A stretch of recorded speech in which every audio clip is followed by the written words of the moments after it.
नमस्कार साथियों, एक बार फिर से स्वागत है हमारे YouTube चैनल रिजर्विंग आईएएस पे।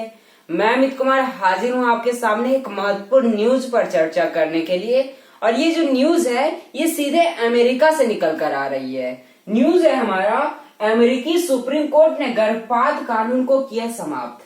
यानी कि अमेरिका का जो सुप्रीम कोर्ट है उसने कहा है कि जो 1973 का रॉ वर्सेस वाड़े केस में एबॉर्शन लॉ के ऊपर जो निर्णय दिया गया था हम उसको पलट दे रहे हैं और एबॉर्शन लॉ को एज अ अनकॉन्स्टिट्यूशनल करार दे रहे हैं, यानी कि असंवैधानिक करार कर दे रहे हैं। और साथ में हम एबॉर्शन लॉ पर बैन लगा दे रहे हैं, यानी कि कोई व्यक्ति अमेरिका के अंदर गर्भपात कराते हुए पकड़ा जाता है तो उस पर सख्त से सख्त कार्रवाई की जाएगी।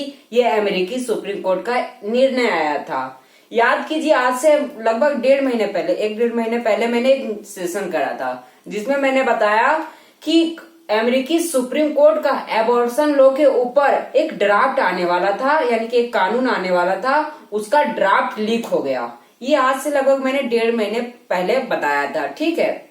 और उसको आप इससे जोड़कर देखिएगा तो फिर दोनों में आपको समझ में आ जाएगी। यानी कि ड्राफ्ट कब लीक हुआ? 1.5 महीने पहले। यानी कि इस पर जो निर्णय आने वाला था वो पहले से ही बनकर तैयार था अमेरिका के अंदर। कितना? 9 मई को ही मैंने ये सेशन करा था, ठीक है। तो 9 मई को मैंने बताया कि अमेरिकी सुप्रीम कोर्ट का एबॉर्शन लॉ के ऊपर एक जो कानून आने वाला था उसका ड्राफ्ट लीक हो चुका है। और लीक कराने में हाथ किसका है? हाथ है जो बाइडेन का, क्योंकि जो बाइडेन इसके विपक्ष में है। जो बाइडेन नहीं चाहते हैं, यानी कि जो बाइडेन की पार्टी जो कि डेमोक्रेटिक पार्टी है, वो पार्टी नहीं चाहती है कि एबॉर्शन लॉ बैन हो जाए। और डोनाल्ड ट्रंप की जो पार्टी है, रिपब्लिकन पार्टी, वो चाहती है कि एबॉर्शन लॉ बैन हो जाए, ठीक है। जो बाइडेन इसके विपक्ष में है, जो अभी जो कानून आया है उसके विपक्ष में है, और डोनाल्ड ट्रंप इसके समर्थन में है। ये मैंने पहले बता रखा है, ठीक है। आप वहां से देख सकते हैं, कमेंट में पिन कर देना, ओके। अब हम लोग न्यूज के ऊपर चलते हैं। तो मैंने जैसा कि बताया कि अमेरिकी सुप्रीम कोर्ट ने रो वर्सेस वाड़े केस को पलट दिया है। उस समय उस समय कॉन्स्टिट्यूशनल करार दिया था और इस बार अनकॉन्स्टिट्यूशनल, यानी कि बैन कर दिया गया है अमेरिका के अंदर पूरी तरह से। फिलहाल ये अमेरिका में पूरी तरह से बैन नहीं होगा, क्योंकि अमेरिका के अंदर एक सुप्रीम कोर्ट नहीं बल्कि 51 सुप्रीम कोर्ट है। मतलब अमेरिका के अंदर प्रांत है वो केंद्र से पूरी तरह से अलग है। अमेरिका के अंदर 50 प्रांत है और एक जो केंद्र है वो अलग है, ठीक है। तो 50 का अलग अलग सुप्रीम कोर्ट है और एक केंद्र का, यानी कि 51 सुप्रीम कोर्ट। लेकिन सर्वमान्य तो मतलब बड़ा सुप्रीम कोर्ट होता है, बड़ा भाई जो 51 है वही उसका ही मान्य होता है। लेकिन उसको परमिशन लेनी पड़ती है, यानी कि राज्य में अगर ये कानून लागू होगा तो राज्य की सुप्रीम कोर्ट पहले इस पर निर्णय देगी, ठीक है। वो बाद में इस पर संशोधन भी कर सकती है, ये उनका अधिकार बनता है। तो ये राज्यों के प्रांत, यानी कि ये प्रांतों के एक सुप्रीम कोर्ट के पास गई है ये निर्णय। अगर वहां पर ये सफल हो जाती है, उन पर निर्णय आ जाता है, तो ये पूरी तरह से अमेरिका के अंदर बैन हो जाएगा, ठीक है। अब मैंने जो टर्म यूज किया था रो वर्सेस वाड़े केस 1973 को पलट दिया, ये क्या है? तो रो एक महिला का नाम है, महिला का नाम नहीं, यानी कि महिला का एक टाइटल है, ठीक है। एक महिला का नाम था, उसमें टाइटल जोड़ा गया था, ठीक है। जैसे कि आप लोग के का भी कोई टाइटल होगा, अमित करके कुछ होगा, तो वो भी टाइटल है। और वाड़े एक ये टेक्सास नाम का प्रांत है अमेरिका के अंदर, वहां के एक वकील कह सकते हैं, ठीक है। इन दोनों के बीच का मामला है। ये भी एबॉर्शन के ऊपर ही आया था, जो कि 1973 में था। इसमें कहा गया कि ये जो केस था ये सुप्रीम कोर्ट के पास गया और इसमें सुप्रीम कोर्ट का एक ऐतिहासिक निर्णय आया था जो कि सर्वमान्य था और अभी तक वही निर्णय लागू था। इसमें कहा गया था कि हम एबॉर्शन लॉ को, यानी कि गर्भपात कानून को एज अ कॉन्स्टिट्यूशनल करार देते हैं, या इतना मान लीजिएगा, ठीक है। हम एबॉर्शन लॉ को एज अ कॉन्स्टिट्यूशनल करार देते हैं। ये सुप्रीम कोर्ट का निर्णय आया था 1973 में और ये एक ऐतिहासिक निर्णय था रो वर्सेस वेड केस का, ठीक है। अब मैंने बताया कि ये कॉन्स्टिट्यूशनल करार दिया गया। अब इसमें भी कुछ बातें जोड़ी गई, एडिशनल चीजें जोड़ी गई और इसमें एक सबसे महत्वपूर्ण टर्म जोड़ा गया जो कि आपके एग्जाम के पॉइंट ऑफ व्यू से इंपॉर्टेंट बनता है, फॉइटल वायबिलिटी। इसका मतलब क्या होता है पहले ये समझ लेते हैं, फिर बाद में चर्चा करते हैं। इसका मतलब होता है कि ये डॉक्टरों का ये तय करना कि कितने मंथ के बाद यानी कि कितने सप्ताह के बाद जो बच्चा होता है वो गर्भ के बाहर जीवित रह सकता है, यानी कि जो भ्रूण होता है वो गर्भ के बाहर जीवित कितने सप्ताहों के बाद होता है। तो सुप्रीम कोर्ट ने जो बड़े बड़े डॉक्टर हैं, यानी कि सुप्रीम कोर्ट में नहीं है, मतलब बड़े बड़े जो डॉक्टर हैं अमेरिका के अंदर, उनसे पूछा गया तो उन्होंने कहा कि 28 सप्ताह के बाद बच्चा है वो गर्भ में अगर ना रहे, अगर बाहर आ जाए तो भी जीवित रह सकता है। तो सुप्रीम कोर्ट ने निर्णय लिया कि ठीक है, हम 28 वीक को ही मानते हैं। तो 28 वीक यानी कि आप ये समझो कि अगर 28 वीक के पहले आप एबॉर्शन कराते हो तो ठीक है, और 28 वीक के बाद आपको एबॉर्शन कराने पर दंड दिया जाएगा, या तो आप नहीं करा सकते। ये डॉक्टरों पर भी वायदे किया गया, क्योंकि 28 वीक के बाद बच्चा जो है वो गर्भ के बाहर भी जीवित रह सकता है, यानी कि वो पूरी तरह से डेवलप हो जाता है। पूरी तरह नहीं कर सकते क्योंकि बच्चा 9 मंथ में पूरी तरह डेवलप होता है, और ये तो 7 मंथ ही होता है, क्योंकि 7 ठीक है, तो ये 7 मंथ ही होता है। तो 7 मंथ में बच्चा पूरी तरह डेवलप नहीं होता, लेकिन कुछ हद तक डेवलप हो जाता है, तो वो गर्भ से भी बाहर जीवित रह सकता है। तो इसलिए फॉइटल वायबिलिटी नाम का टर्म यूज किया गया कि 28 सप्ताह को ही हम मान रखते हैं। अगर कोई महिला 28 सप्ताह से पहले ये गर्भपात करवाती है तो उसे मान नहीं दिया जाएगा, यानी कि वो करवा सकती है, ये उनका अधिकार है। क्योंकि रो वर्सेस वाडे केस में कहा था कि अगर हम इसे बैन कर देते हैं, सुप्रीम कोर्ट ने कहा कि अगर हम इसे बैन कर देते हैं, एबॉर्शन को बैन कर देते हैं, तो इससे महिलाओं के अधिकारों का उल्लंघन होगा। इसलिए महिलाओं को ये अधिकार दिया गया कि आप एबॉर्शन करा सकते हैं, लेकिन एक निश्चित सीमा तक करा सकते हैं। आप 28 वीक से पहले ये करा सकते हैं। बाद में फिर से एक रिपोर्ट जारी की गई डॉक्टरों के द्वारा। डॉक्टरों ने कहा कि अब अनेक मेडिसिन आ गई है जिसके तहत बच्चे जो है वो कम से कम 23 से 24 वीक के अंदर ही यानी कि परिपक्व हो जाते हैं, और वो 23 से 24 वीक के बाद गर्भ से अगर बाहर उनको रखा जाए, माँ के गर्भ से बाहर रखा जाए, तो क्या वो जीवित रह सकता है। ये डॉक्टरों का निर्णय आया। तो सुप्रीम कोर्ट ने पहले से ही एक टर्म यूज करके रखा था, फॉइटल वायबिलिटी, यानी कि अगर जब बच्चा गर्भ से बाहर जीवित रहने के योग्य हो जाता है तब महिला गर्भपात नहीं करा सकती। ये पहले आया था सुप्रीम कोर्ट के निर्णय में, फिर इसे 23 से 24 कर दिया गया। फिर बाद में एक और नई रिपोर्ट जारी हुई, उसमें कहा गया कि मेडिसिन और भी ज्यादा तकनीक हो गई है, तो 22 सप्ताह में ही बच्चा, मतलब 22 सप्ताह के बाद बच्चा माँ के गर्भ से बाहर जीवित रह सकता है। ये डॉक्टरों की एक रिपोर्ट से पता चला। तो सुप्रीम कोर्ट ने कहा कि 22 सप्ताह को कंफर्म कर देते हैं। अगर कोई महिला 22 सप्ताह से पहले गर्भपात कराती है, एबॉर्शन कराती है, तो उसे मान्य दिया जाएगा, वो करा सकती है। ये उनका अधिकार होगा, महिलाओं का अधिकार होगा, इससे महिलाओं के अधिकार का हनन नहीं होगा।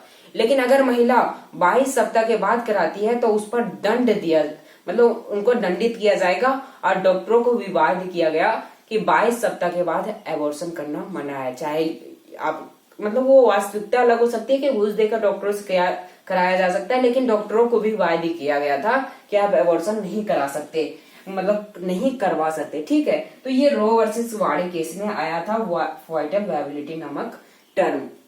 ठीक है, अब ये मिसिसिपी नाम का एक प्रांत है अमेरिका के अंदर, उसको ये समझ में नहीं आया, यानी वो उसको लगा कि ये बहुत ज्यादा हो जाता है। तो मिसिसिपी जो कि अमेरिका का एक प्रांत है, उसने एक अलग कानून बना दिया। कानून नहीं, मतलब इसी कानून में संशोधन कर दिया अपने प्रांत के अंदर। उसका जो निर्णय होता वो पूरे अमेरिका के अंदर नहीं होता, लेकिन उसने अपने राज्य में एक कानून पारित कर दिया कि नहीं, हमारे यहाँ मिसिसिपी के अंदर 15 सप्ताह, कितना 15 वीक, अगर 15 वीक के अंदर कोई महिला एबॉर्शन कराती है तो उसे कराने दिया जाएगा। लेकिन अगर 15 सप्ताह के बाद कोई महिला मिसिसिपी के अंदर एबॉर्शन कराती है तो उसको दंडित किया जाएगा। वो आर्थिक दंड हो सकता है, उनको कारावास किया जा सकता है। ये उनकी मर्जी है, यानी कि मिसिसिपी का कानून कहता है कि उसके अनुसार दंडित किया जाएगा। लेकिन अगर 15 सप्ताह से महिला पहले करवाती है एबॉर्शन तो वो मान दिया जाएगा, वो महिला का अधिकार के रूप में माना जाएगा। लेकिन मिसिसिपी के अंदर बहुत ज्यादा विरोध प्रदर्शन होने लगे, उग्र विरोध प्रदर्शन, यानी कि प्रोटेस्ट चलने लगे हैं मिसिसिपी के अंदर। ये पूरे अमेरिका में नहीं चला, बल्कि बस मिसिसिपी जो कि अमेरिका का प्रांत है उसमें चलने लगा। महिलाओं का कहना था कि 15 सप्ताह तो ये पता चलने में लगता है कि दैट सी वाज या सी इज प्रेग्नेंट, यानी कि उनको 15 सप्ताह में ये भी नहीं पता चलता कि वो प्रेग्नेंट है या नहीं है। फिर हम कैसे गर्भपात करवाएंगे? अगर उनको पता रहता कि वो गर्भ धारण कर रही है तभी ना गर्भपात कराएगी, एबॉर्शन कराएगी। तो फिर मिसिसिपी के अंदर बहुत ज्यादा विरोध प्रदर्शन होने लगा। फिर मिसिसिपी सरकार का एक नया कानून बना, यानी सरकार का नहीं, उसकी मतलब सरकार ही कह सकते हैं, ठीक है। ये जो कानून आया था 2018 में, कहा गया था कि 15 सप्ताह। फिर जब विरोध होने लगे, कहा गया कि 15 सप्ताह तो ये पता लगने में लग जाता है कि वो प्रेग्नेंट है या नहीं है, ठीक है, महिला प्रेग्नेंट है या नहीं। तो मिसिसिपी सरकार ने एक नया कानून बनाया, कहा नहीं, हार्ट बीट अगर आ जाएगा, यानी कि अगर बच्चे की यानी कि बेबी की हार्ट बीट सुनाई देने लगेगी, उसके बाद आप एबॉर्शन नहीं कराओगे। ये 2019 का निर्णय है, ठीक है। ये मिसिसिपी का 2019 का निर्णय है कि अगर बच्चे का हार्ट बीट सुनाई देता है तो आप एबॉर्शन नहीं करा सकते हैं, और अगर नहीं सुनाई देता है तो आप एबॉर्शन करा सकते हैं। ये मिसिसिपी का कानून है। तो मैंने यहाँ पर रो वर्सेस वाडे केस के बारे में बता दिया और मिसिसिपी के कानून के बारे में बता दिया। तो अभी क्या है, अभी फिलहाल सुप्रीम कोर्ट ने बैन कर दिया है एबॉर्शन को पूरी तरह से, यानी कि अमेरिका के अंदर एबॉर्शन कराना बैन है। आप अगर कराते पकड़े जाते हो तो क्या आप पर कुछ कार्रवाई हो जाएगी, आपको दंड दिया जाएगा। अब इसमें कुछ अलग टर्म नहीं जोड़ा गया, यानी कि ये नहीं कि आप 5 सप्ताह के भीतर करा लेते हैं तो वो अलग बात है, मतलब अलग बात नहीं है, मतलब उसमें भी आपको दंडित किया जाएगा। लेकिन 5 सप्ताह के अंदर ये पता नहीं चल पाता है कि वो प्रेग्नेंट है या नहीं है, ये ठीक है, तो वो अलग टर्म है। लेकिन अमेरिका के अंदर फिलहाल एबॉर्शन को पूरी तरह से बैन कर दिया गया है। अब अमेरिका के बारे में जान लिए तो भारत की भी तुलना कर लेते हैं कि भारत में क्या स्थिति है, ठीक है। तो भारत में एक कानून बनाया गया था 1971 में, कानून था medical termination of pregnancy act 1971, यानी कि 1973 में एक कानून पारित किया गया था भारत सरकार के द्वारा, medical termination of pregnancy act 1971। ये 1971 की कानून है। इसमें कहा गया था कि अब हम जो कानून बनाते हैं इसमें 20 सप्ताह क्या 20 वीक का समय देते हैं भारत के अंदर, कि अगर कोई महिला 20 सप्ताह से पहले गर्भपात कराती है, एबॉर्शन कराती है, तो उसे मान्य दिया जाएगा, वो महिला के अधिकार में माना जाएगा। लेकिन अगर महिला 20 सप्ताह के बाद कराती है तो उनको दंड दिया जाएगा, और डॉक्टरों को भी सस्पेंड किया जा सकता है। अगर उनके पास लाइसेंस होगा तो उनका लाइसेंस रद्द कर दिया जाएगा। ये सरकार का निर्णय आया था 1971 में। फिर सरकार को लगा कि कुछ इस पर अलग चीज किया जाए, तो सरकार ने 2021 में संशोधन कर दिया। कब? यहाँ पे आपको दिखेगा नहीं, भारत सरकार ने 2021 में संशोधन कर दिया। संशोधन क्या था, मतलब उस समय कहा गया था 1971 में कि 20 सप्ताह से पहले आप एबॉर्शन करा सकते हो और 20 सप्ताह के बाद नहीं। लेकिन फिर सरकार को लगा कि इसमें कुछ जोड़ा जाए, मतलब स्पेशल टर्म भी आता है, स्पेशल टर्म जैसे कि रेप हो गया, अनाचार हो गया, मतलब दुर्व्यवहार हो गया। तो फिर उस टर्म में ये बदलाव किया गया 2021 के अंदर कि 24 सप्ताह, कितना 20 से 24 सप्ताह तक आप एबॉर्शन करा सकते हो जब स्पेशल रिपोर्ट हो, यानी कि रेप वाला केस हो या तो कुछ अलग अनाचार वाला मामला हो, तो आप 24 सप्ताह तक क्या एबॉर्शन करा सकते हैं। लेकिन 24 सप्ताह के बाद आप एबॉर्शन नहीं करा सकते। ये सरकार के द्वारा संशोधन किया गया था 2021 में। लेकिन ये तो स्पेशल टर्म की बात रही कि 24 सप्ताह तक आप ये करवा सकते हो। लेकिन इसमें एक चीज और संशोधन हुई थी, वो थी फॉइटल डिसेबिलिटी। क्या? फॉइटल डिसेबिलिटी।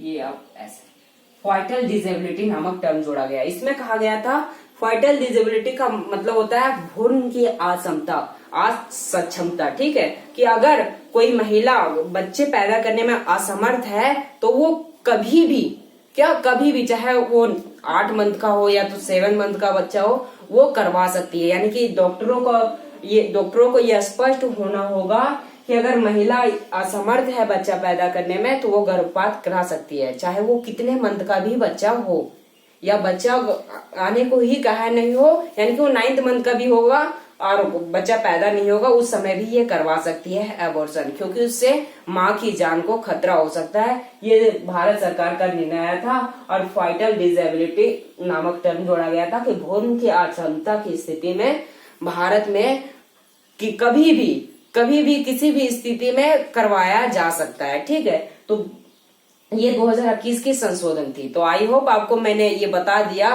कि भारत में अबॉर्शन की क्या स्थिति है और अमेरिका में क्या स्थिति बन चुकी है अब, वो मैंने आपको बता दिया। तो फिलहाल के लिए इतना ही, मिलते हैं नेक्स्ट वीडियो में। Thank you.